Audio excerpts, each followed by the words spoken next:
అందరికీ నమస్కారము. మా యొక్క ఈ ఛానల్ ద్వారా న్యాయ సలహాల ద్వారా ఎన్నో వీడియోలు అందిస్తున్నాము.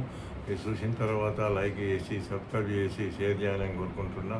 నా పేరు D Ramareddy, advocate, ex president, criminal court bar association, ex public prosecutor, high court, state of Telangana ఉద్యమంలో 2001 నుంచి ఉండి కూడా వేల కేసులు వేసాం కనుక ఉద్యమకారులు కానీ, పార్టీకి సంబంధించిన కానీ, నా క్లయింట్లు కానీ, నా ఫ్రెండ్స్ కానీ చాలామంది కూడా అడుగుతూ ఉంటారు. ఈ మధ్యకాలంలో క్రిమినల్ లా మొత్తం చేంజ్ అయిందట కాస్త అని చెప్పి చాలా ఇంపార్టెంట్ క్వశ్చన్ కూడా. ఎందుకంటే భారతదేశం మొత్తం 29 రాష్ట్రాలలో కూడా సెంట్రల్ గవర్నమెంట్ 2023లోనే రివ్యూ చేసి అన్ని సెక్షన్లు కూడా ఎప్పుడో బ్రిటిష్ కాలం నుంచి ఉన్నటువంటి చట్టాలను రద్దు చేస్తూ కొత్త చట్టాలను తెచ్చింది. ఇంతకుముందు ఐపీసీ ప్లేస్లోనేమో IPC, CRPC, Indian evidence act, ఈ మూడు కూడా యాక్టులు క్రిమినల్ లా మూల స్తంభాలు. ఈ మూడు కూడా ఎప్పుడో బ్రిటిష్ కాలం నుంచి ఉన్నటువంటి చట్టాలను రద్దు చేస్తూ 2023లోనే పార్లమెంట్లో బిల్లు పెట్టిన తర్వాత, ఆ బిల్లు పాస్ అయిన తర్వాత పాస్ అయిన బిల్లును రాష్ట్రపతికి పంపించేసి రాష్ట్రపతి ఆమోదం పొందిన తర్వాత ఈ చట్టాలు అనేది 2023లోనే వచ్చినాయి. ఆ చట్టాలు అమలు చేసుకోమటుకు జూలై 1, 2024 నుంచి అమలు అవుతూ ఉన్నాయి 29 రాష్ట్రాలలో కూడా.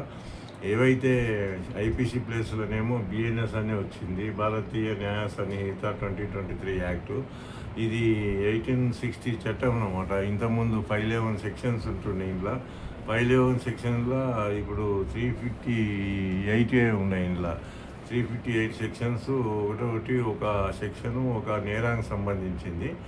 దాని తర్వాత ఎన్నికలంటే సిఆర్పిసి అనేది 484 సెక్షన్స్ ఉంటుండే.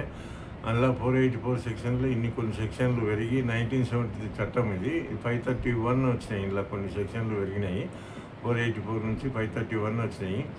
ఇంకోటి ఇండియన్ ఎవిడెన్స్ యాక్ట్. ఇంతకుముందు 1872 చట్టం ఇది. 1872 చట్టము అప్పటి నుంచి కూడా Indian evidence act civil criminal ఇదే వాడుతున్నాం కనుక అప్పుడు 167 ఇంట్లో కూడా 3 సెక్షన్లు పెరిగి దీని 170 అయినాయి. ఐపీసీ ప్లేస్లోనేమో బిఎన్ఎస్ అని వచ్చింది, భారతీయ న్యాయ సన్నిహిత 2023 యాక్ట్. ఇందులో 358తో ఎందుకనంటే 2023లోనే చట్టం వచ్చింది. సిఆర్పిసి ప్లేస్లోనేమో క్రిమినల్ ప్రొసీజర్ కోడ్ ప్లేస్లోనేమో బిఎన్ఎస్ఎస్ అని వచ్చింది, భారతీయ నాగరిక సురక్ష సన్నిహిత 2023 యాక్టు. ఇండియన్ ఎవిడెన్స్ యాక్ట్లో ప్లేస్లోనేమో భారతీయ సాక్ష్యాధినియం అన్నమాట 2023. 3 యాక్ట్లు కూడా 2023లోనే వచ్చినాయి. అమలు మటుకు జూలై 1 నుంచి అమలు అవుతూ ఉన్నాయి. 29 రాష్ట్రాలలో కూడా ఇవన్నీ కూడా అమలు అవుతూ ఉన్నాయి. ఇవి చాలా ఇంపార్టెంట్ కూడా. ఎందుకంటే ఎప్పటి నుంచో ఉన్నటువంటి పురాతనమైన చట్టాలను రద్దు చేస్తూ, బ్రిటిష్ కాలం నుంచి ఉన్నటువంటి చట్టాలను రద్దు చేస్తూ సెంట్రల్ గవర్నమెంట్ పార్లమెంట్లో పాస్ అయిన తర్వాత ఆ బిల్లు రాష్ట్రపతి ఆమోదం పొందిన తర్వాత జూలై 1 నుంచి 2024 నుంచి అన్ని రాష్ట్రాల్లో, భారతదేశం మొత్తం 29 రాష్ట్రాలలో కూడా ఏ నేరం చేసినా కూడా ఇప్పుడు బిఎన్ఎస్ కింద బుక్ చేస్తుంది కేసులు అనమాట. ఇంతకుముందు ఐపీసీ కింద బుక్ చేసేవాళ్ళు. ఎందుకంటే ఇప్పుడు ఐపీసీ రద్దయింది కనుక ఐపీసీ ప్లేస్లో బిఎన్ఎస్ అని భారతీయ న్యాయ సన్నిహిత చట్టం కింద కేసులు బుక్ చేస్తున్నారు. ఇది చాలా ఇంపార్టెంట్ కూడా భారతదేశం మొత్తం కూడా. ఎందుకంటే ఇంతకుముందు ఎప్పటి నుంచి ఉన్న పురాతన చట్టాల నుంచి నేరస్తులు తప్పించుకుంటున్నారు అని చెప్పి సెంట్రల్ గవర్నమెంట్ రివ్యూ చేసి చాలా కఠినంగా చిన్నపిల్లల మీద, మహిళల మీద దాడులు చేస్తూ, ఎందుకంటే మర్డర్లు కూడా చేస్తుంది కనుక ఒక రాష్ట్రం అని చెప్పడానికి లేదు. అన్ని రాష్ట్రాలలో కూడా 29 రాష్ట్రాలలో కూడా మహిళల మీద దాడులు ఎక్కువైనాయి. అవి నిరోధించాలంటే చట్టాలను పకడ్బందీగా చేయాలి. ఎందుకంటే పకడ్బందీగా చేస్తేనే నేరస్తులు తప్పించుకోకుండా ఉండాలని చెప్పేసి సెంట్రల్ గవర్నమెంట్ ఎందుకంటే ఇవన్నీ కూడా రివ్యూ చేస్తూ చట్టాలను కొత్తగా తెచ్చింది కనుక ఇంతకుముందు ఐపీసీ ప్లేస్లో ఉన్నటువంటి చట్టం రద్దయింది. దాని ప్లేస్లో బిఎన్ఎస్ అని భారతీయ న్యాయ సన్నిహిత చట్టం వచ్చింది కనుక నేరాలు ఎవరైనా చేస్తే ఇప్పుడు అంత ఈజీగా తప్పించుకోవడానికి ఆస్కారం లేదన్నమాట. ఇప్పుడు బెయిల్ పొందాలన్నా కూడా చాలా కష్టము. అందుకోనికి అందరూ గమనించుకోవాలి. చాలామంది కూడా ఇంకా తెలియదు. ఎందుకంటే ఎవరైతే కేసులలో ఇన్వాల్వ్ అయిన వాళ్ళకే తెలుస్తుంది కొత్త చట్టాలు వచ్చినాయని చెప్పేసి. ఎంతోమంది నాకు ఫోన్ చేస్తూ ఉంటారు. ఎందుకంటే ఇవి చట్టం వచ్చి కూడా 1 ఇయర్ అయిపోయింది, అమలు అవుతూ ఉన్నాయి, కానీ చాలామందికి పబ్లిక్ అవేర్నెస్ అనేది కూడా లేదు. ఈ చట్టాల వల్ల కఠినంగా ఉంటాయని నేరం చేసిన తర్వాత వాళ్ళు ఎందుకంటే అప్పుడు తెలుసుకుంటున్నారు అన్నమాట. ఈ కొత్త చట్టాలు వచ్చినాయి అని చెప్పేసి అందరూ కూడా జాగ్రత్తగా ఉండాలి. మీకు పాత చట్టాల ప్రకారం దీంట్లో బెయిల్ ఒకసారి అరెస్ట్ అయితే బెయిల్ పొందడం కూడా చాలా ఈజీగా లేదు. ఎందుకంటే స్పీడీ డిస్పోజల్ కింద కూడా ఛార్జ్షీట్ వేస్తే పోలీసు వాళ్ళు ఆ ఛార్జ్షీట్ను కూడా ఇమీడియట్లీ ట్రయల్ చేసి స్పీడీ డిస్పోజల్ చేయాలని చెప్పేసి కొన్ని కేసులు జడ్జిమెంట్లు కూడా ఈ మధ్యకాలంలో చూస్తున్నాం. 3 months 6 months లోపల కూడా జడ్జిమెంట్లు వస్తున్నాయి అన్నమాట. అందుకని కన్విక్షన్లు కూడా అవుతున్నారు. అందుకని చెప్పేసి మీరు జాగ్రత్తగా ఉండాలి. అందుకని చెప్పేసి ఇప్పుడు ఆ పాత యాక్టులు లాగా లేవు. స్పెషల్ ఫాస్ట్ ట్రాక్ కోర్టులు అని అవి అని ఎందుకంటే చాలా స్పీడీ డిస్పోజల్ స్పెషల్గా ఎందుకంటే హైకోర్టు కానీ సుప్రీంకోర్టు కానీ స్పెషల్ కోర్టులు అన్నీ కూడా పెట్టేసి స్పీడీ డిస్పోజల్ కింద వేసి కన్విక్షన్ ఇవ్వడానికి ఆస్కారం ఉంటుందన్నమాట. మీరు ఎందుకంటే బెయిల్ కూడా అంత ఈజీగా ఇస్తలేరు అన్నమాట. అందుకని ఇవన్నీ గమనించుకోవాలి. అందుకని భారతదేశం మొత్తం కూడా అన్ని చట్టాలు కూడా ఎందుకంటే రద్దయినాయి కనుక ఇవి మళ్ళీ సివిల్లో రద్దయినా సార్ అంటే సివిల్లో ఏం రద్దు కాలేదు. సివిల్లో వాళ్ళు ఓన్లీ ఎవిడెన్స్ యాక్ట్ ఒకటి ఉపయోగపడుతుంది కనుక అక్కడ కూడా సివిల్లో సేమ్ ఎవిడెన్స్ యాక్ట్ ఉంటుంది కనుక కేసులు ఎందుకంటే ఆ కేసు పై చేయాలన్నా trial at the time of trial కానీ అందుకోసానికి ఇదే ఎవిడెన్స్ యాక్ట్ అక్కడ కూడా ఉపయోగిస్తారు. మన సివిల్లో క్రిమినల్లో ఎవిడెన్స్ యాక్ట్ సేమ్ ఉంటుంది.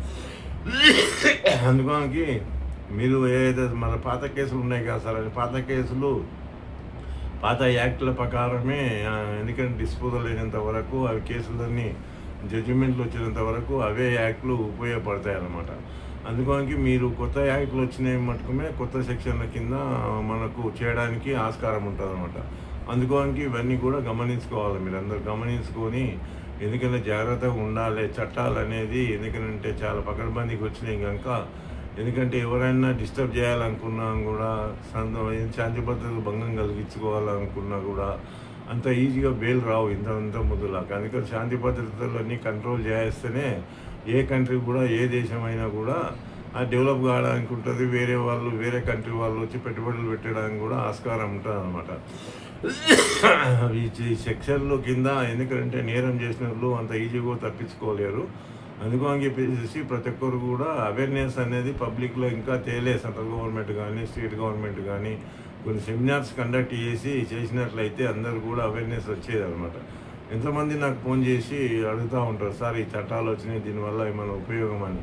కంపల్సరీ ఉపయోగం. ఎందుకంటే ఏ చట్టం వచ్చినా కూడా పాత చట్టాలను రివ్యూ చేస్తూ అందులో ఉన్న లోపాలను కొన్నిటిని సవరించి ఎందుకంటే కఠినంగా శిక్షించేటట్లు ఈ 3 యాక్ట్లు కూడా వచ్చాయన్నమాట. అనుకోండి భారతదేశం మొత్తం కూడా 29 రాష్ట్రాల్లో కూడా జూలై 1 నుంచి 2024 నుంచి అమలు అవుతూ ఉన్నాయి. ఈ మధ్యకాలంలో మళ్ళీ చాలామంది కూడా నాకు ఫోన్ చేస్తూ ఉంటారు, జడ్జిమెంట్ అంటే సార్ ఏంది జడ్జిమెంట్ అంటే కేసు అయిపోయినట్లానే. జడ్జిమెంట్ అంటే కంపల్సరీ ఫైనల్ హియరింగ్, అది ఫైనల్ జడ్జిమెంట్ అనమాట. కేసు మొత్తం ఎవిడెన్స్ ట్రయల్ పోలీసులు ఛార్జ్షీట్ వేసిన తర్వాత ట్రయల్ జరిగిన తర్వాత జడ్జిమెంట్ అనేది వస్తుంది. జడ్జిమెంట్ ఇస్తే మళ్ళీ దాన్ని ఆర్డర్ చేసేకి వస్తుందా సార్ అని చెప్పేసి మీరంతా ఒకటేసారి గమనించుకోవాలి. ఒకసారి జడ్జిమెంట్ వచ్చిన తర్వాత జడ్జి గారు సంతకం చేసిన తర్వాత సేమ్ జడ్జి కూడా దాన్ని ఆర్డర్ చేయడానికి ఆస్కారం ఉండదన్నమాట. ఇవన్నీ గమనించుకోవాలి మీరు. ఏదైనా స్పెల్లింగ్ మిస్టేక్ కానీ టైపింగ్ మిస్టేక్ కానీ ఉంటే కానీ చేయొచ్చు, కానీ జడ్జిమెంట్ మటుకు మళ్ళీ ఆల్టర్ చేయడానికి ఆస్కారం ఉంటుంది లేదన్నమాట. ఇంతకుముందు కూడా court not to be alter judgement అనమాట. ఇంతకుముందు 362 సిఆర్పిసి కింద ఉండే క్రిమినల్ ప్రొసీజర్ కోడ్ కింద ఇప్పుడు 403 బిఎన్ఎస్ఎస్ యాక్ట్ ప్రకారము చట్టం చెప్తుంది కనుక ఈ కొత్త చట్ట ప్రకారము 403 బిఎన్ఎస్ఎస్ అని భారతీయ నాగరిక సురక్ష సన్నిహిత చట్టం 2023 యాక్ట్ ప్రకారము ఏ జడ్జిమెంట్ ఇచ్చినా కూడా ఆ సేమ్ జడ్జి ఇచ్చినా కూడా దాన్ని ఆల్టర్ చేయడానికి ఒకసారి సంతకం చేసిన తర్వాత జడ్జిమెంట్ కాపీ మీద ఆల్టర్ చేయడానికి ఉండదన్నమాట. ఇవన్నీ గమనించుకోవాలి మీరు. ఎందుకంటే ఆల్టర్ చేయాలన్నా కూడా పైకోర్టు చేయవలసి వస్తుంది. కింది కోర్టు సేమ్ కోర్టు ఇచ్చిన తర్వాత ఓపెన్ కోర్టులో అనౌన్స్ చేస్తారు కనుక ఓపెన్ కోర్టులో అనౌన్స్ చేసిన తర్వాత ఆయన సంతకం చేసిన తర్వాత లార్డ్షిప్ ఎవరైతే ఉంటారో కన్సర్న్ జడ్జి సంతకం చేసిన తర్వాత దాని మీద ఎందుకంటే ప్రతి ఒక్క స్టాంప్ వేస్తారు, సీల్ చేస్తారు కోర్టు యొక్క. ఎందుకంటే దాంట్లో ఏమన్నా జడ్జిమెంట్లో ఏమన్నా స్పెల్లింగ్ మిస్టేక్ కానీ ఏమన్నా ఉంటే కానీ దాన్ని ఆల్టర్ చేయడానికి ఉంటుంది, కానీ జడ్జిమెంట్ మొత్తం ఆల్టర్ చేయడానికి మటుకు ఉండదు అనమాట. గమనించుకోవాలి మీరు. జడ్జి గారు ఎప్పుడైనా చాలామంది కూడా చేసిన సార్ ఆల్టర్ చేసిన అంటే తప్పది. ఎందుకంటే నేను హైకోర్టులో పీపీ ఉన్నప్పుడు ఎన్నో జడ్జిమెంట్లు చూస్తా కనుక, అప్పీల్ చూసినా కనుక, రివిజన్లు చూసినా కనుక, ఆర్డర్లు చూసినా కనుక, డిస్మిసల్ ఆర్డర్లు చూసినా కనుక, ఇవన్నీ ఆర్డర్ కాపీలో కూడా ఒకసారి సంతకం పెట్టిన తర్వాత అదే కోర్టు కాపీని తీసుకొచ్చి హైకోర్టులో వేస్తారనమాట. అందుకోనికి మీరు ఒక అవగాహనలు ఎవరో చెప్పిన దాన్ని కాదు, కానీ ఎందుకంటే చట్టాలు ఉంటాయి, చట్టాల ప్రకారమే వాళ్ళు కూడా జడ్జెస్ కూడా వాళ్ళు ఫాలో అవుతారనమాట. వేరైతే జడ్జిమెంట్ ఇచ్చిన తర్వాత మళ్ళీ చేంజ్ చేసిన సార్ అవన్నీ కూడా తప్పు అనమాట. ఎవరో చెప్పింది మీరు వినకూడదు. అందుకని చెప్పేసి ప్రొసీజర్ ఆఫ్ లా చాలా ఇంపార్టెంట్. ప్రొసీజర్ ఆఫ్ లా క్రిమినల్లో ప్రతి ఒక్కరు కూడా అడ్వకేట్ కానీ, పోలీసు వాళ్ళు కానీ, ఎందుకంటే జడ్జెస్ కానీ, జనరల్ పబ్లిక్ కానీ ప్రొసీజర్ ఆఫ్ లా ఎందుకంటే దాని ప్రకారమే ఫాలో కావాల్సి వస్తుంది. ఒకసారి జడ్జిమెంట్ ఇచ్చిన తర్వాత 353 కింద, ఇంతకుముందు మనం చెప్పినట్లు 392 కింద, బిఎన్ఎస్ఎస్ యాక్ట్ కింద ఒకసారి జడ్జిమెంట్ ఇస్తే ఆ జడ్జిమెంట్ను ఆల్టర్ చేయడానికి ఆస్కారం లేదన్నమాట. ఈ కోర్టు ఆల్టర్ చేయడానికి 403 ఎందుకంటే బిఎన్ఎస్ఎస్ యాక్ట్ ప్రకారము చట్టం అందరికి ఒకటే కనుక, చట్టం ఎవరికి చుట్టం కాదు కనుక, న్యాయం ధర్మం చట్టం ప్రకారమే వాళ్ళు ఎందుకంటే జడ్జిమెంట్ ఇస్తారు కనుక, న్యాయం ధర్మం చట్ట ప్రకారమే వాళ్ళు జడ్జిమెంట్ డెలివర్ చేసిన తర్వాత వాళ్ళు సంతకం చేసిన తర్వాత దాన్ని ఆల్టర్ చేయడానికి ఆస్కారం లేదనమాట. మీరన్నీ గమనించుకోవాలి. అందుకని ఎవరో చెప్పిన దానికి సరే అని చెప్పి అది చెప్పకూడదు. అది ప్రొసీజర్ ఆఫ్ లా చాలా ఇంపార్టెంట్ క్రిమినల్ లా. ఎందుకంటే క్రిమినల్ లా ప్రొసీజర్ లా ప్రకారమే కేసులు కొట్లాడవలసి వస్తుంది, వాదించవలసి వస్తుంది, కండక్ట్ చేయవలసి వస్తుంది. అందుకోనికి చాలామంది కూడా నాకు ఫోన్ చేసి కూడా జడ్జిమెంట్ మళ్ళీ చేంజ్ చేసిందంట సార్ అని అడుగుతూ ఉంటారు. తప్పదన్నమాట. అది ఎందుకంటే మీకు తెలియదు, ప్రొసీజర్ ఆఫ్ లా తెలియదు కనుక మీరెవరో చెప్పిన మాటలని విని ఎందుకంటే నాకు ఫోన్ చేస్తుంటారు కనుక తప్పదు. ఎంతమంది కూడా నేను ఫోన్ల మీద ద్వారా చెప్తుంటా కనుక ఆ జడ్జిమెంట్ కాపీ తీసుకున్న తర్వాత మీరు దాని మీద జడ్జి గారు సంతకం చేస్తారు. ప్రతి ఒక్క పేజీ మీద ఎన్ని పేజీలు ఉంటే అన్ని పేజీల మీద జడ్జి గారు సంతకం చేస్తారు. ఆ కోర్టు ఏ కోర్టు అయితే జడ్జిమెంట్ ఇచ్చిందో ఆ కోర్టు ఎన్ని కూడా దాని మీద సీల్లు కూడా వేస్తారు అనమాట. కోర్టు యొక్క సీల్, రౌండ్ సీల్ ఉంటుంది కనుక రౌండ్ సీల్ను కానీ స్టాంపు కానీ ఇవన్నీ వేస్తారు కనుక దాన్ని ఆల్టర్ చేయాలంటే కూడా మళ్ళీ పై కోర్టు చేయవలసిందే, కానీ సేమ్ కోర్టు చేయడానికి ఆస్కారం లేదు. ప్రొవిజన్ ఆఫ్ లేదు. ప్రొవిజన్ ఆఫ్ లా చాలా ఇంపార్టెంట్ కనుక ప్రొవిజన్ ఆఫ్ లా ప్రకారమే జడ్జెస్ కానీ, అడ్వకేట్లు కానీ, పోలీసు వాళ్ళు కానీ ఇవన్నీ కూడా ఎందుకంటే ఫాలో అవుతారనమాట. ఈ 403 బిఎన్ఎస్ఎస్ యాక్ట్ ప్రకారము court not to be alter the judgement అనమాట. ఈ జడ్జిమెంట్ దాని ప్రొవిజన్ యొక్క దాని యొక్క డెఫినేషన్ కనుక ఈ ప్రొవిజన్ ప్రకారమే ఎవ్వరు కూడా చేయడానికి ఆస్కారం లేదు. అందుకని మీరు గమనించుకోవాలి. మీరు కోర్టుకు పోయిన తర్వాత జడ్జిమెంట్ వచ్చిన తర్వాత జడ్జి చెప్తే చేస్తారు సార్ అనేది తప్పనమాట. జడ్జి గారు ఎందుకంటే ఒకసారి ఓపెన్ కోర్టులో జడ్జిమెంట్ ఇచ్చిన తర్వాత ముద్దాయిల ముందల కోర్టు ఓపెన్ కోర్టులు ఉంటారు కనుక అడ్వకేట్లు ఉంటారు. అక్కడ ఉన్న మీ అడ్వకేట్ ఉంటాడు, పబ్లిక్ పోలీస్ తరఫున వాదించే పబ్లిక్ ప్రాసిక్యూటర్ ఉంటాడు. అందరి ముందరనే జడ్జిమెంట్ ఇస్తారనమాట. జడ్జిమెంట్ ఇచ్చిన తర్వాత సేమ్ డే కూడా జడ్జిమెంట్ కాపీ మీకు ఇస్తారు కనుక ఆ కాపీని మొత్తం కూడా చదువుకోవచ్చు. లేకుంటే 1 వీక్ లోపల జడ్జిమెంట్ ఇవ్వాలని చెప్పేసి ప్రొవిజన్ చెప్తుంది అనమాట జడ్జిమెంట్ ఇచ్చినాక. అందుకని చెప్పేసి మీకు సేమ్ డే కన్విక్షన్ అయితే మటుకు పైకోర్టుకు పోవడానికి ఆస్కారం ఉన్నప్పుడు జడ్జిమెంట్ మొత్తం కూడా కాపీ ఫ్రీ, కన్విక్షన్ అయితేనేమో శిక్ష పడ్డట్లయితేనేమో ఫ్రీ కాపీ ఇస్తారు.